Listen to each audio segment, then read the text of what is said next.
এর আগে রাজধানীর খিলগাঁওয়ে পুড়ল 20টি গ্যারেজ ও 2টি সমিল। তালতলা মার্কেটের পাশে ঘটে এ ভয়াবহ অগ্নিকাণ্ড।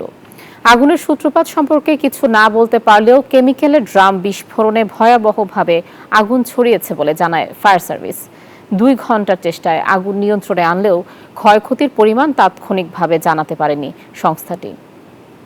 আগুনের লেলিহান শিখা দাউ দাউ করে জ্বলছে 20টি গ্যারেজ ও 2টি করাতকল, যা নিয়ন্ত্রণে কাজ করে ফায়ার সার্ভিসের 10টি ইউনিট। স্থানীয়রা বলছেন, হঠাৎ করেই বিকট শব্দে আগুন ছড়িয়ে পড়ে, ফলে পুড়ে যায় গ্যারেজ ও করাতকলগুলো। তাৎক্ষণিক নিজেরাই আগুন নিয়ন্ত্রণের চেষ্টা চালান। পরে ফায়ার সার্ভিসের 10টি ইউনিট প্রায় 2 ঘন্টা কাজ করে আগুন নিয়ন্ত্রণে আনে। আগুন লাগার কারণ না জানাতে পারলেও সংস্থাটি বলছে, কেমিক্যালের ড্রাম বিস্ফোরণের কারণে আগুন ছড়িয়েছে। এখানে যেটা মনে হয় যে অনেকগুলো সোর্স হতে পারে।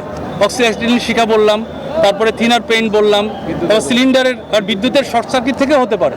সুতরাং এটা এখন বলা যাচ্ছে না, এটা তদন্ত সাপেক্ষে আমরা বলতে পারবো। তবে অগ্নিকাণ্ডের এই ঘটনায় কেউ হতাহত হয়নি বলে জানায় ফায়ার সার্ভিস। নাইম আল চিকো, নিউজ 24, ঢাকা।